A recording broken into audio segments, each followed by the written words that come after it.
That holdovers from the Obama administration are doing their best to undermine the current administration. For more detail, we go now to the great Trace Gallagher standing by. Hey, Trace. Hey, Tucker, this was kind of an I told you so moment for some right-wing publications and others who in recent weeks have been bandying about this theory that holdovers from the Obama administration were leaking information to derail the Trump presidency, and that the former president himself was staying in Washington to be actively involved in an alleged shadow government. Then Pennsylvania GOP Congressman Mike Kelly, speaking at a private dinner with fellow Republicans, said this. Listen. President Obama himself said he was going to stay in Washington until his daughter graduated. I think we ought to pitch in and let him go someplace else because he's only there for one purpose and one purpose only, and that is to run a shadow government that is going to totally upset the new agenda. As soon as the private dinner comments went public, they created a ton of interest. But Congressman Kelly wasn't alone in his suspicions. Today, White House Press Secretary Sean Spicer said this. Watch. I don't think it should come as any surprise that there are people that burrowed into government during 8 years of the last administration and, may have believed in that agenda and want to continue to seek it.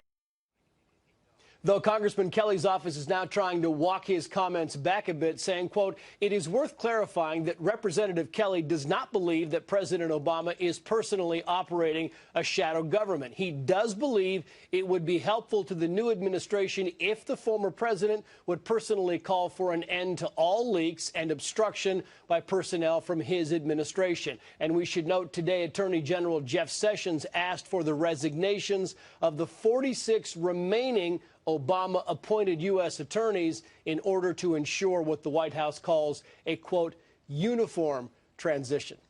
Tucker. Trace Gallagher. Thanks, Trace. Well, President Trump has created a new office in the Department of Homeland Security for the sake of tracking crime committed by illegal immigrants here.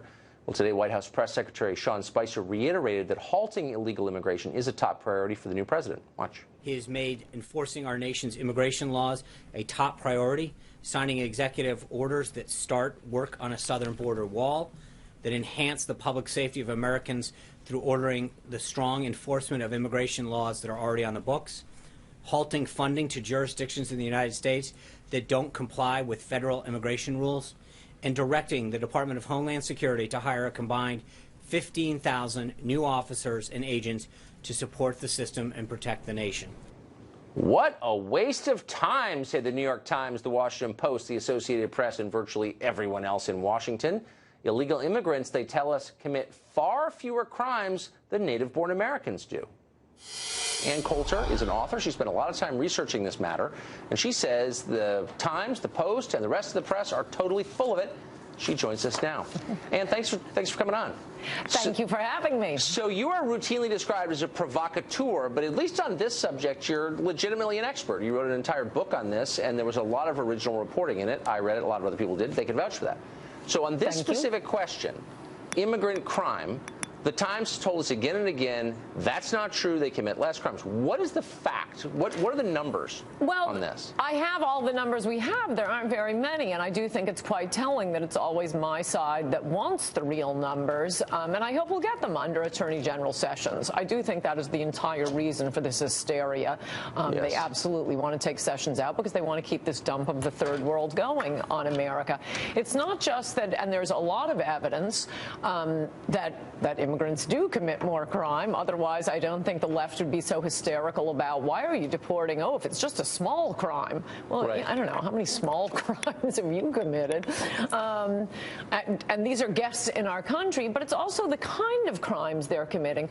So, I mean, one thing that's been driving me crazy is hearing Paul Ryan. I mean, his specialty is we got to reform entitlements, and that means you Americans, you're going to have to wait longer to collect your Social Security and Medicare, and we're going to have to means test it. So maybe maybe you've been paying in your whole life, but and it's true, it is a Ponzi scheme, but I have another idea, and that is to stop bringing in immigrants whose specialty is committing crimes against our entitlements programs. I was trying to capture this for my book, Adios America. I mean, just start noticing, whenever you see a headline, there was one last year, $1 billion stolen from Medicare in Florida. Look at the names and ask yourself, would I have seen these in a phone book in America, 20 years ago? Up in Michigan, it's very heavily Arab. Florida, heavily Hispanic. New York, well, all over. It's Arab, Russian. These aren't crimes we are used to. American criminals are dumb, which gives the police a little bit of an advantage, but they don't understand that in other cultures, it isn't just dumb people who are criminals. And there's a specialty in computer hacking and credit card stealing and ripping off government programs, which it's barely even considered a crime. But these numbers shouldn't be hard to get, because people who are processed through the system, who are arrested, adjudicated, imprisoned, we ought to have numbers on where they're from, what their legal residency is, what their nationality is. Do we have those numbers? They must exist somewhere. No, they don't. No, it drove me crazy. That's how Adios America became Adios America.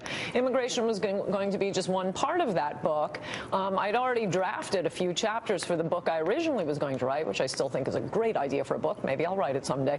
And I got to the immigrant crime part because I thought, I mean, isn't that the most basic thing we should know about people we're bringing into our country, people who have no right to be here?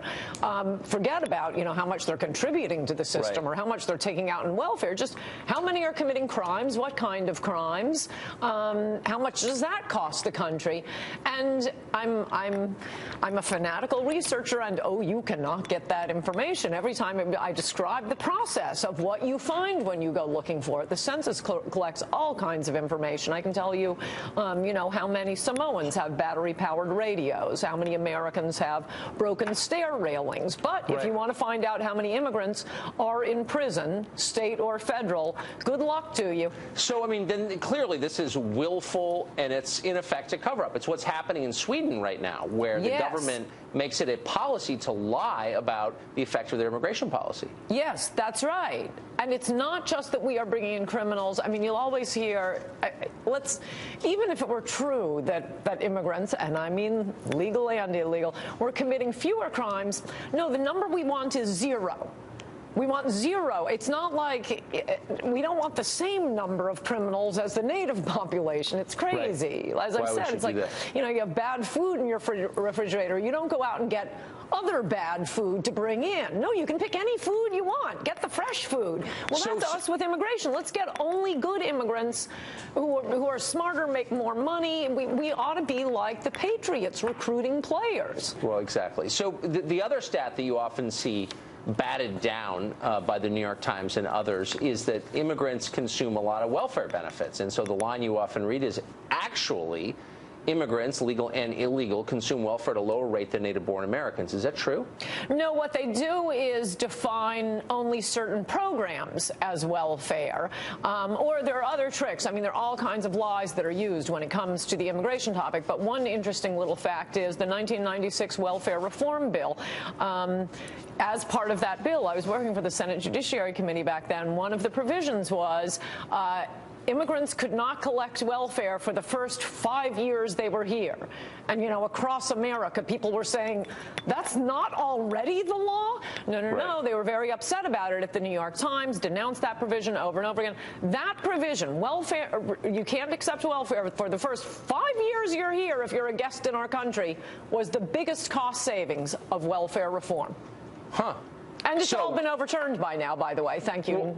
Well, and that's the question. So there's no factual basis to the claim that immigrants consume welfare at a lower rate than Americans. No, it's quite the opposite. I mean, Center for Immigration Studies has the numbers. I think generally what they're talking about is what used to be called aid to mothers with dependent children. There's one particular, one particular, if you would define all other forms of welfare, subsidized housing, Section 8, food stamps, free health care, if none of that, or Social Security disability, if none of that is called welfare, so they're looking at one program, and also, B, if an illegal alien drops a baby in America, well, that's not an illegal immigrant. It's maybe an immigrant. But suddenly the baby is allegedly an American citizen, something no Congress has ever passed that law. No court has ever upheld that. A child born in America is not a citizen, and I hope Trump starts enforcing what the real law is.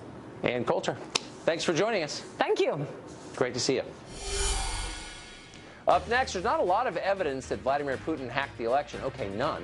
But there's plenty that he wants fracking to be banned. We'll talk to a fracking foe about whether his campaign has become a means for Russia to hurt the United States.